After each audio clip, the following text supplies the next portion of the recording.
আজকে বরিশাল স্টাইলে চালের আটার রুটি তৈরি করলাম, সাথে গরুর মাংস। এই শীতের সময় গরম গরম চালের আটার রুটি আর গরুর মাংস খেতে ভীষণ মজার হয়। আসসালামু আলাইকুম, সবাই কেমন আছেন? আমি আলহামদুলিল্লাহ ভালো। আজকে বাসায় গরুর মাংস আর চালের আটার রুটি করলাম, তারই একটা ভিডিও আপনাদের সাথে শেয়ার করছি। আশা করি আপনাদের ভালো লাগবে। আর এই তো এখানে 2 কেজির মতো মাংস আমি কষাতে দিয়েছি, আর মাংসটাকে আমি প্রেসার কুকারে সিদ্ধ করে নিয়েছি। তো খুব ভালোভাবে কষিয়ে আমি এখন এখানে গরম পানি দিয়ে দিলাম। আর এভাবে সব রকমের মাছ, মাংস, সবজি রান্না করার ক্ষেত্রে একটু পানিটা গরম করে নিলে কিন্তু খেতে অনেক বেশি ভালো লাগে। তো পরিমাণ মতো পানি দিয়ে দিলাম, আর মাংসটা যেহেতু আগেই সিদ্ধ করে নিয়েছি, তো রান্না করতে খুব বেশি একটা সময় লাগবে না। তো এই তো এখানে মাংসটা রান্না করা হয়ে গিয়েছে। আর এই শীতের সময় গরুর মাংস খেতে যেমন মজা, কিন্তু আমার একটা ব্যাপারে একটু বিরক্ত লাগে, সেটা হচ্ছে জমাট বেঁধে যায়। একটু সময় রেখে দিলেই দেখা যায় যে জমাট হয়ে গেছে, আবার খেতে গেলে হাতে একদম তেল তেল হয়ে যায়, থালা বাটিগুলো তেল তেল হয়ে যায়। এটা খুবই বিরক্তিকর। আর এই তো মাংসটা রান্না শেষ করে আমি এখানে চালের আটা রুটি করব, তার জন্য আটাগুলোকে খামির করে নিচ্ছি। প্রথমে আমি পরিমাণ মতো পানি দিয়েছি, আর পানিটা ফুটে উঠলে সে পর্যায়ে আটাগুলো দিয়েছি।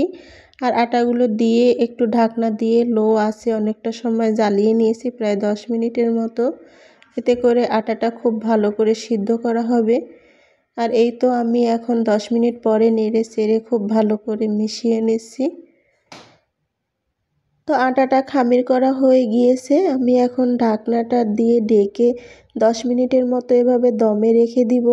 এতে করে আটা সিদ্ধ করা কিন্তু আরও ভালো হবে। তো এই তো 10 মিনিট পরে আমি আটাটাকে খুব ভালো করে মুথে নিব। আর এই গরম গরম থাকা অবস্থায় আটাটাকে মুথে নিব, না হলে কিন্তু দলা পাকিয়ে যাবে, গুটি গুটি দলা হয়ে যাবে। তো আমি অফ ক্যামেরায় আটাগুলোকে খুব ভালো করে মুথে নিয়ে এভাবে 2টা দলা করে নিয়েছি। একটা রেখে দিয়েছি, আর একটা থেকে এভাবে একটু লম্বা করে এখন আমি রুটির আকারে কেটে নিব। তো আমাদের বরিশালে কিন্তু এভাবেই তৈরি করে, আর এই খুলনা অঞ্চলে এভাবে তৈরি করে না। অল্প অল্প আটার দলা নিয়ে সেটাকে গোল করে, যেভাবে আমরা গমের আটার রুটি তৈরি করি সাধারণত সেভাবে তৈরি করে, আর আমাদের বরিশালে এভাবে তৈরি করে। তো আজকে আমি সেই বরিশাল স্টাইলে রুটি পিঠা তৈরি করছি। আর আমি সুতার কাটিম নিয়েছি, কাটিম সুতা থেকে এভাবে ডাবল সুতা করে নিয়েছি, নিয়ে এভাবে কেটে নিচ্ছি, দেখতেই পাচ্ছেন। তো এভাবে আমরা এটাকে বলি পেয়ারা কাটা। তো গ্রাম অঞ্চলের ভাষা, এটা অন্য জায়গায় কি বলে আমি জানি না। তো এভাবে প্যারাগুলো কেটে নিচ্ছি। এই প্যারা কেটে এভাবে রুটি তৈরি করব। আর আমার কাছে এটা খুবই সহজ পদ্ধতি মনে হয়, তবে সবার কাছে সহজ নাও মনে হতে পারে। আর আমরা তো ছোটোবেলা থেকে এইভাবেই রুটি পিঠা তৈরি করতে দেখে আসছি।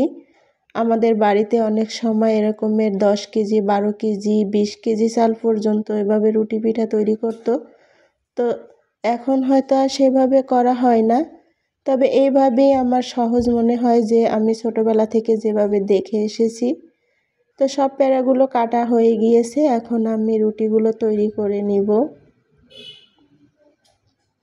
এই তো রুটিগুলো তৈরি করে নিচ্ছি। আর এই তো আমার রুটিগুলো কিন্তু অনেক ভালো হয়, আর আমার হাতে অনেকটা আটা জড়িয়ে গেছে। রুটিগুলো বেলতে আমার একটু কষ্ট হচ্ছিল, তারপরেও মাশাল্লাহ আমার রুটিগুলো কিন্তু একদম গোল হয়। আর আমি মাশাল্লাহ ছোটোবেলা থেকেই রুটি তৈরি করতে পারি। আমার মোটামুটি সব কাজগুলোই আমার দাদি আমাকে শিখিয়েছেন। আরও বিভিন্ন রকম নকশি পিঠাগুলো আমি তৈরি করতে পারি সেই ছোট থেকেই, এগুলো আমি দাদির কাছ থেকে শিখেছি। আর এই তো এখানে রুটিগুলো সব ভেজে নিয়েছি, একটু লাল হয়েছে রুটিগুলো, কিন্তু মাটির চুলোয় আর জিআই তারের যে খোলাগুলো আছে আমাদের বরিশালে, সেই তারের খোলায় রুটি ভাজা হয়, তাহলে কিন্তু এভাবে লাল হয় না। আজ এই পর্যন্তই, ভালো থাকবেন সবাই, আল্লাহ হাফেজ।